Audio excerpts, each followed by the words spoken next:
ഇന്ന്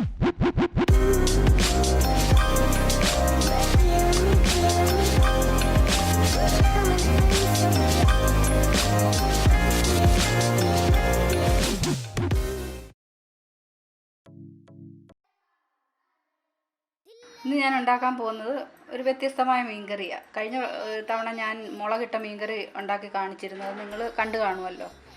ഇത് തിരുവനന്തപുരത്തുകാരൊക്കെ ഉണ്ടാക്കുന്ന തരം ഒരു മീൻകറിയാണ്. ഇതിനകത്ത് മുരിങ്ങക്കായയും തക്കാളിയും ഒക്കെ ഇട്ടുണ്ടാക്കുന്ന ഒരു പ്രത്യേക തരം മീൻകറിയായത്. ഇനി ഈ മീൻകറി എങ്ങനെ ഉണ്ടാക്കുന്നത് നമുക്ക് നോക്കാം. ഇന്ന് ഈ മീൻകറി വെക്കാൻ ഞാൻ എടുത്തിരിക്കുന്ന അയിലയാണ്. രണ്ടിടത്തരം അയില കഴുകി വൃത്തിയാക്കി കഷ്ണങ്ങളാക്കിയതാണ്. ഈ മീൻകറി വെക്കാനായിട്ട് വറ്റയും വാളയും മത്തിയും ഒക്കെ ഉപയോഗിക്കാം. പക്ഷേ എനിക്ക് ഈ മീൻകറി വെച്ചപ്പോൾ ഏറ്റവും ഇഷ്ടപ്പെട്ടത് അയില, അതുകൊണ്ട് ഞാൻ അയില തന്നെ എടുത്തത്. പിന്നെ അതിന് കുറച്ച് തേങ്ങ വേണം. തേങ്ങ സാധാരണ നമ്മൾ തേങ്ങ അരച്ച് വെക്കുന്ന കറികൾക്ക് ധാരാളം തേങ്ങ ചേർക്കാറുണ്ട്, അരമുറി തേങ്ങയൊക്കെ ചേർക്കാറുണ്ട്. പക്ഷേ ഇവിടെ തീരെ കുറച്ച് തേങ്ങ മതി. ഇതൊരു 4 ടേബിൾ സ്പൂൺ തേങ്ങ എടുത്തിരിക്കുന്നത്, നല്ല കുമിച്ച് 4 ടേബിൾ സ്പൂൺ. പിന്നെ അരമുറി കാൽമുറി എന്നൊന്നും പറയാത്തത് തേങ്ങയുടെ വലിപ്പം അനുസരിച്ച് വ്യത്യാസപ്പെട്ടിരിക്കുമല്ലോ, അതുകൊണ്ടാണ് ഞാൻ ടേബിൾ സ്പൂൺ കണക്ക് തന്നെ പറഞ്ഞത്. പിന്നെ വേണ്ടത് ഒരു തക്കാളി സ്ലൈസ് ചെയ്ത് വെച്ച് ക്യൂബ്സ് ആക്കിയിട്ടും ഇടാം. പിന്നെ നമുക്ക് മീൻ തീരെ കുറവായതുകൊണ്ട് ഞാനൊരു 4 കഷ്ണം മുരിങ്ങയൊക്കെ എടുത്ത് സ്പ്ലിറ്റ് ചെയ്ത് വെച്ചിരിക്കുക. പിന്നെ ഒരു 4 ചെറിയ ഉള്ളിയുണ്ട്. ഇതിൽ ഞാൻ 3 എണ്ണമേ ഇപ്പോൾ ഉപയോഗിക്കുള്ളൂ. ഒരെണ്ണം കടുക് വറക്കാനാണ് നമ്മൾ ഉപയോഗിക്കുന്നത്. 3 എണ്ണം മതി ഇപ്പോൾ. പിന്നെ ഒരു 2 പച്ചമുളക് സ്പ്ലിറ്റ് ചെയ്ത് വെച്ചത്, കറിവേപ്പില, പുളി പിഴിഞ്ഞ് ഒരു ചെറിയ നാരങ്ങയുടെ വലിപ്പത്തിലുള്ള പുളി പിഴിഞ്ഞിട്ട് ഞാൻ അരിച്ചെടുത്ത് വെച്ചതായത്. പുളി അതുപോലെ ഇട്ട് നമുക്ക് അരയ്ക്കാം. പക്ഷേ നമ്മൾ വാങ്ങിക്കുന്ന പുളിയാകുമ്പോൾ അതിനകത്ത് അഴുക്കും കുരുവൊക്കെ കാണുമല്ലോ, അതുകൊണ്ടാണ് ഞാൻ ഇങ്ങനെ ചെയ്തത്. അപ്പോൾ പുളി ആദ്യം കുറച്ച് ഒഴിക്കണം, പിന്നെ നമുക്ക് ആവശ്യത്തിനനുസരിച്ച് പിന്നെ ചേർത്ത് കൊടുത്താൽ മതി. പിന്നെ കുറച്ച് പൊടികൾ വേണം ഇതിന്. മുളക് പൊടി വേണം, മല്ലിപ്പൊടി വേണം. തിരുവനന്തപുരക്കാർ മല്ലിപ്പൊടി ചേർക്കാറില്ല കേട്ടോ. ഞാൻ പക്ഷേ ഒരു 1/2 ടീസ്പൂൺ മല്ലിപ്പൊടി ചേർക്കില്ല. മഞ്ഞൾപ്പൊടി വേണം, ഉലുവാപ്പൊടി വേണം, ഉപ്പ് വേണം. ഇനി നമുക്കിതെങ്ങനെ ഉണ്ടാക്കുന്നതെന്ന് നോക്കാം. നമുക്കിനി ഈ മീൻകറിക്ക് വേണ്ട അരപ്പ് തയ്യാറാക്കാം. ആദ്യം ഒരു മിക്സിയുടെ ചെറിയ ജാർ എടുത്തിട്ട് അതിലേക്ക് നമ്മൾ ഈ തേങ്ങ ഇട്ട് കൊടുത്തു. ഇനി കുറച്ച് പൊടികളാണ് നമ്മളിടുന്നത്. 2 ടീസ്പൂൺ മുളക് പൊടി, 1/2 ടീസ്പൂൺ മല്ലിപ്പൊടി, ഒരു 1/4 ടീസ്പൂൺ ഉലുവപ്പൊടി. അതായത് 1/4 ടീസ്പൂൺ എന്ന് പറഞ്ഞാൽ ഈ 3 വിരൽ കൊണ്ട് നമ്മൾ എടുക്കുന്ന ഒരു നുള്ള് ഉലുവപ്പൊടി കൂടിപ്പോയാൽ കയ്പ്പ് തോന്നും. 1/4 ടീസ്പൂൺ മഞ്ഞൾപ്പൊടി, 3 ചെറിയ ഉള്ളി. ഇതെല്ലാം കൂടെ കുറച്ച് വെള്ളവും കൂടെ ചേർത്തിട്ട് നല്ല മഷി പോലെ അരച്ചെടുക്കണം.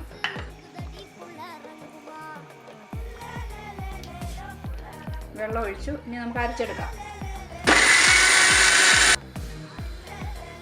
കണ്ടോ, ഇതുപോലെ നല്ല പേസ്റ്റാക്കി അരച്ചെടുക്കണം. ഇനി ഈ അരപ്പ് നമുക്ക് ചട്ടിയിലേക്ക് മാറ്റാം. ഞാൻ അടുപ്പൊന്നും കത്തിച്ചിട്ടില്ല കേട്ടോ. കത്തിക്കാതെ തന്നെ ചട്ടിയിലേക്ക് മാറ്റും അരപ്പ്. മിക്സിയുടെ ജാറിലേക്ക് ആവശ്യത്തിന് വെള്ളമൊക്കെ ഒഴിച്ച് നമുക്ക് കഴുകി ഇതിലേക്ക് ഒഴിക്കാം. അരപ്പൊന്നും ഒട്ടും കളയണ്ടല്ലോ. അരപ്പ് ചേർത്തു. അരപ്പിലേക്ക് ഞാൻ വെള്ളം ഒഴിച്ചു വെച്ചു. ഇതിന് നല്ല ഒരു തിക്ക് ഗ്രേവി അല്ല വേണ്ടത്, ഒരു ലൂസ് ഗ്രേവിയാണ്. നമ്മൾ ചോറിനകത്ത് ഒഴിച്ച് കൂട്ടുന്ന കറിയായത്, അതുകൊണ്ട് ഗ്രേവി ഇത്തിരി ലൂസായിട്ടിരിക്കണം. ഇനി ഇതിലേക്ക് നമുക്ക് പുളിവെള്ളം ഒഴിച്ചു കൊടുക്കാം. ഇപ്പം ഞാൻ മുഴുവൻ ഒഴിക്കുന്നില്ല, കുറച്ചേ ഒഴിക്കുന്നുള്ളൂ. എന്നിട്ട് നമുക്ക് പിന്നെ തിളച്ച് കഴിഞ്ഞിട്ട് ആവശ്യമുണ്ടെങ്കിൽ ബാക്കിയും കൂടെ ചേർത്ത് കൊടുത്താൽ മതിയല്ലോ. ഇനി തക്കാളി സ്ലൈസാക്കി തക്കാളി, പച്ചമുളക്, കറിവേപ്പില, സ്പ്ലിറ്റ് ചെയ്ത മുരിങ്ങയ്ക്ക, ആവശ്യത്തിന് ഉപ്പ്, ഇതെല്ലാം കൂടെ ചേർത്ത് നന്നായിട്ട് ഇളക്കണം. ഇതിലേക്ക് വേണമെങ്കിൽ ഈ അവസരത്തിൽ നമുക്കൊരു ശകലം വെളിച്ചെണ്ണയും കൂടെ ഒഴിച്ചു കൊടുക്കാം. ഒരു 1/2 ടീസ്പൂൺ വെളിച്ചെണ്ണ ഒഴിച്ചു കൊടുത്തിട്ട്, ഞാനിതുവരെ അടുപ്പ് ഓണാക്കിയിട്ടില്ല. ഇനി വേണം നമുക്ക് അടുപ്പ് ഓണാക്കി കൊടുക്കാനായിട്ട്. ഞാൻ അടുപ്പിൽ തീ കത്തിച്ചിട്ടുണ്ട്. നല്ല ഹൈ ഫ്ലെയിമിൽ തന്നെ വെക്കണം. ഇത് നന്നായിട്ടൊന്ന് തിളക്കട്ടെ. തിളച്ച് വരുന്നുണ്ട്. അടച്ചു വെച്ച് നമുക്ക് തിളപ്പിക്കാം. തിളച്ച് കഴിഞ്ഞിട്ട് വേണം നമുക്ക് മീൻ ഇട്ട് കൊടുക്കാനായിട്ട് ഇതിലോട്ട്. നമുക്ക് അടച്ചു വെക്കാം. ഒരു 5 മിനിറ്റ് കഴിഞ്ഞ് നമ്മളിത് അടച്ചു വെച്ചിട്ട് നമുക്കൊന്ന് തുറന്ന് നോക്കാം. തിളച്ച് തുടങ്ങിയിട്ടുണ്ട്. അപ്പോൾ നമുക്ക് ഉപ്പും പുളിയൊക്കെ ആവശ്യത്തിനുണ്ടോ എന്ന് ഈ അവസരത്തിൽ നമുക്ക് നോക്കാം. ഇല്ലെങ്കിൽ നമുക്ക് ആവശ്യത്തിന് ചേർത്ത് കൊടുക്കാം. ഈ മീൻകറിയുടെ ഒരു കാര്യം നിങ്ങൾ ശ്രദ്ധിച്ചോ, ഞാൻ ഇതിനകത്ത് ഇഞ്ചിയും വെളുത്തുള്ളിയും ഒന്നും ചേർത്തിട്ടില്ല. അതാണ് ഈ മീൻകറിയുടെ പ്രത്യേകത. ഇഞ്ചി വെളുത്തുള്ളി ഒന്നും ചേർക്കത്തില്ല. കുടംപുളിക്ക് പകരം നമ്മൾ വാളംപുളിയാണ് ചേർക്കുന്നത്. ഇതൊക്കെ അതിൻ്റെ പ്രത്യേകത. ഇനി നമുക്കിതിലേക്ക് മീൻ കഷ്ണങ്ങൾ ഇട്ട് കൊടുക്കാം. കഷ്ണങ്ങളൊക്കെ നന്നായിട്ട് മുങ്ങി കിടക്കണം. കഷ്ണം ഇട്ട് കഴിഞ്ഞാൽ ഉടനെ നമുക്കൊന്ന് ഇളക്കാൻ തവി വെച്ച്, പക്ഷേ പിന്നെ നമ്മൾ തവി വെച്ച് ഇളക്കരുത്, ചട്ടി ചുറ്റിക്കേ ചെയ്യാവുള്ളൂ, അല്ലെങ്കിൽ കഷ്ണമൊക്കെ ഉടഞ്ഞു പോകും. നമുക്കിത് ഈ ഹൈ ഫ്ലെയിമിൽ തന്നെ അടച്ചു വെച്ചൊന്ന് വേവിക്കാം.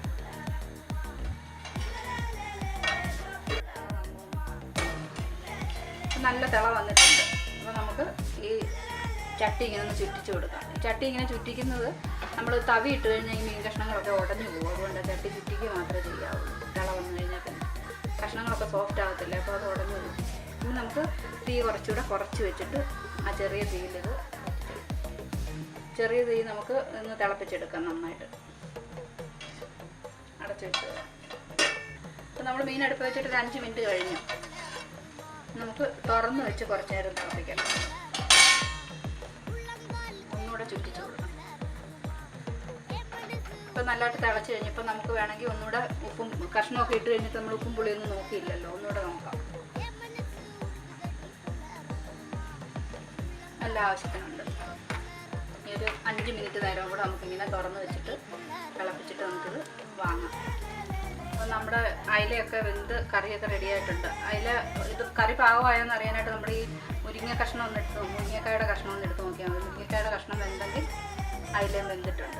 അപ്പോൾ എല്ലാം റെഡി ആയിട്ടുണ്ട്. നമുക്കിനി ഇത് വാങ്ങിയിട്ട് ഇതിന് താളിച്ച് ഒഴിക്കാം. നമ്മുടെ മീൻകറി റെഡി ആയിട്ടുണ്ട്. ഈ മീൻകറി ഞാൻ ആദ്യം ട്രൈ ചെയ്ത് നോക്കിയപ്പോൾ എനിക്ക് വീട്ടിലെല്ലാവരും കഴിച്ചിട്ട് അവർക്ക് നന്നായിട്ട് ഇഷ്ടപ്പെട്ടു. അതുകൊണ്ട് അയില പിന്നെ വാങ്ങിക്കുമ്പോഴൊക്കെ ഈ മീൻകറി വെക്കാൻ എന്നോട് പറയുന്നത്. അവിടെ നിങ്ങൾ ഈ മീൻകറി ട്രൈ ചെയ്ത് നോക്കണം, നിങ്ങൾക്ക് എന്തായാലും ഇഷ്ടപ്പെടും. ഇതിൻ്റെ ചാറ് നല്ല ചോറിനകത്തൊക്കെ ഒഴിച്ച് കഴിക്കാൻ നല്ല രുചിയാണ്. പിന്നെ കപ്പയുടെ കൂടെ വേണമെങ്കിൽ കഴിക്കാം. കണ്ടോ, നമ്മൾ അടുപ്പിൽ നിന്ന് വാങ്ങി മാറ്റി വെച്ചിട്ടും കണ്ടോ ഇതിനകത്ത് കൊമ്പള വന്നുകൊണ്ടിരിക്കുന്നത് കണ്ടോ. അത് ചട്ടിക്കകത്ത് വെക്കുന്നതിൻ്റെ ഒരു ഗുണമാണ്.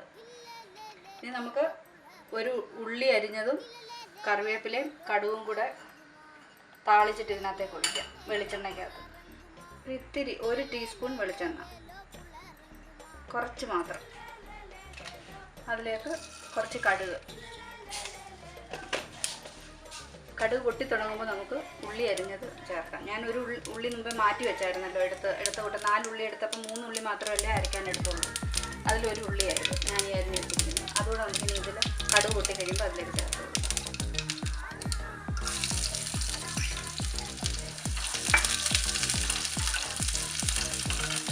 ഉള്ളി മൂത്തു. ഇനി നമുക്ക് ഇതിലേക്ക് കറിവേപ്പിലേക്ക് കൊടുക്കാം. സ്റ്റൗ ഓഫ് ചെയ്ത് കഴിഞ്ഞിട്ട് ഒരു നുള്ള് ഉലുവാപ്പൊടിയും കൂടി ഇതിലോട്ടിട്ട് കൊടുക്കാം. ഒരു നുള്ള് ഉലുവയുടെ ഒരു ഫ്ലേവർ കറിക്കകത്ത് വരാൻ വേണ്ടിയിട്ടാണ് അങ്ങനെ ചെയ്യുന്നത്. അപ്പോൾ നമുക്കിത് കറിയിലേക്ക് ഒഴിച്ച് കൊടുക്കാം. കറിയിലേക്ക് ഒഴിച്ച് കഴിഞ്ഞിട്ട് കറി അടച്ചു വെക്കണം, ഇതിൻ്റെ ആ ഫ്ലേവർ കറിയിലൊന്ന് ഇറങ്ങാൻ വേണ്ടിയിട്ട്. ഇപ്പോൾ നമ്മുടെ മീൻകറി റെഡിയായി.